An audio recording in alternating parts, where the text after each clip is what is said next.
আসসালামু আলাইকুম রহমতুল্লাহ, আলহামদুলিল্লাহ, ওয়াসসালাতু ওয়াসসালামু আলা রাসূলিল্লাহ ওয়া বাদ। সুপ্রিয় সম্মানিত দর্শক ও শ্রোতা, আরাফার দিনের রোজা কয়টি, কবে রাখবেন, কত তারিখে রাখবেন, কিভাবে রাখবেন এবং আরাফার দিনের রোজার ফজিলত সম্বন্ধে আপনাদেরকে জানাবো, রোজার নিয়ত সম্বন্ধে জানাবো ইনশাআল্লাহ তাআলা।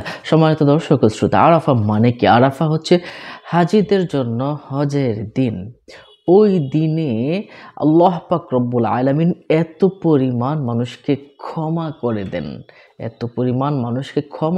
দেন, শয়তান তার চুলগুলো ছিঁড়তে থাকে আর কান্না করতে থাকে, হায় সবাইকে তো মাফ করে দিচ্ছে, সবাইকে মাফ করে দিচ্ছে। আল্লাহু আকবার। সম্মানিত দর্শক ও শ্রোতা, তাহলে এখন কথা হলো, এই আরাফার দিনে যারা হজ করে তারা তো হজ করবে, আরাফাতে অবস্থান করবে, জিকির আজকার তাসবিহ তাহলিল ইবাদতবন্দি করবে। রোজা রাখা তাদের জন্য বাধ্যবাধকতা নেই বা রোজা রাখতে হবে বিষয়টা এমন নয়। আরাফার দিনে আরাফার বাসীদের রোজা না রাখাটাই হচ্ছে উত্তম। সম্মানিত দর্শক ও শ্রোতা, কিন্তু এছাড়া আমরা যারা আছি, যারা হজ করতে যেতে পারবো না এবছর, তাদের জন্য হচ্ছে রোজা রাখার নিয়ম। আর রোজা রাখলে কি হয়, এই বিষয়ে রাসূল কারীম সাল্লাল্লাহু আলাইহি ওয়াসাল্লাম বলেছেন, সিয়ামু ইয়াউমু আরাফা আহতাসিবু আলাল্লাহি আন ইউকাফিরা সানাতান আল্লাতী ক্বাবলাহু ওয়াল্লাতী বা'দাহু। মুসলিম শরীফের 363 নম্বর হাদিস শরীফে রাসূল কারীম সাল্লাল্লাহু আলাইহি ওয়াসাল্লাম ইরশাদ করেছেন, ইয়াউমে আরাফার দিনের রোজাকে আমি মনে করি আল্লাহ পাক রব্বুল আলামিন তার 1 বছরের আগের গুনাহ, 1 বছরের পরের গুনাহ আল্লাহ পাক মাফ করে দিবেন। সুবহানাল্লাহি ওয়া বিহামদি। মুসলিম শরীফের 363 এবং 1162 নম্বর হাদিস শরীফে কিন্তু এই হাদিসখানা এসেছে। সম্মানিত দর্শক ও শ্রোতা, আরাফার দিনের এই রোজার বিষয়ে আরেকটা হাদিস উল্লেখ না করলে নয়। মা আয়েশা সিদ্দিকা রাদিয়াল্লাহু তাআলা আনহা তিনি বর্ণনা করেছেন যে ব্যক্তি এই আরাফার দিনে রোজা রাখবে, রাসূল কারীম সাল্লাল্লাহু আলাইহি ওয়াসাল্লাম বলেছেন তার 1000 দিন রোজা রাখার সমান সওয়াব তার আমল নামায় দেওয়া হবে। সুবহানাল্লাহ, তারগীব নামক কিতাবে এসেছে। এখন আসুন আমরা জেনে নেই আরাফার দিন কবে। আরাফার দিন হলো 9 জিলহজ। বাংলাদেশে আমরা 2024 সালে রবিবার উদযাপন করব আরাফার দিন, আর সৌদিতে হলো শনিবার। অর্থাৎ এই যে আজকে হলো আপনার যে আরাফার দিন বাংলাদেশে হবে 16 তারিখে, 16/2024 রোজ রবিবার বাংলাদেশে হবে, আর সৌদি আরবে হচ্ছে 15/6/2024 রোজ শনিবারে।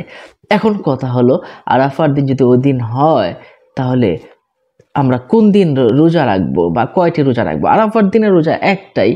আপনি যদি অধিক রাখতে চান রাখতে পারেন। বাংলাদেশের জন্য আপনি 16 তারিখ 16/6 রোজ রবিবার আপনি রোজা রাখবেন। আর যদি আপনি আরাফাতের সাথে মিলিয়ে রাখতে চান, সন্দেহ আপনার মনের শান্তির জন্য, তার 2টা রোজা রাখতে পারেন। একটা হলো শনিবারে, একটা রবিবারে। এই 2টা রোজা আপনি রাখতে পারেন। সম্মানিত দর্শক শ্রোতা, 2টা রোজা খুবই খুবই ফজিলতময়, বরকতময় এই 2টি রোজা। সম্মানিত দর্শক শ্রোতা, এখন আসুন, আমরা অবশ্যই সেহরি খাবো, কিন্তু আমাদেরকে নিয়ত করতে হবে। কিন্তু নিয়ত যদি না করি তাহলে কিন্তু রোজা হবে না। নিয়ত কখন করতে হবে? অবশ্যই আপনি চেষ্টা করবেন ফজরের আজানের আগেই নিয়ত করে নেওয়ার। যদি একান্ত আপনি নিয়ত করতে না পারেন তাহলে দুপুরের আগে অবশ্যই আপনাকে নিয়ত করতে হবে। তবে শর্ত হলে এর আগে কিছু খাওয়া যাবে না। যদি আপনি খেয়ে ফেলেন তাহলে রোজা কিন্তু আপনি নিয়ত করলেও কাজ হবে না। সম্মানিত দর্শক শ্রোতা, এখন নিয়তটা কিভাবে উচ্চারণ করবেন বা কিভাবে পড়বেন এই বিষয়ে আমরা বলে থাকি, নিয়ত করা অবশ্যই মুখে মুখে উচ্চারণ করা মুস্তাহাব। আপনি যদি বলেন আমি আরাফার দিনে রোজা রাখছি, আল্লাহ তুমি কবুল করে, এইটুকুতেই আপনার রোজা হয়ে যাবে। আর যদি আপনি মনে মনে বলেন আমি আরাফার রোজা রাখছি, আল্লাহ তুমি কবুল করে, এইটুকু এভাবে বললেও কিন্তু হয়ে যায়, কোনো সমস্যা নেই। আরবিতে যারা উচ্চারণ করতে চান সমস্যা নেই, আরবিতেও করতে পারেন। আরাফার রোজা আমি রাখছি, আল্লাহ তুমি কবুল করো, এভাবে করলেও কিন্তু আরাফার রোজা আদায় হয়ে যাবে। তাহলে আমরা নিয়তের বিষয়টা জানলাম। দেখুন, নিয়ত কম মনের বিষয়। মনে মনে যদি আপনি চিন্তা করেন আমি রোজা রাখবো, তাহলে কিন্তু আপনার এটা হয়ে যাবে।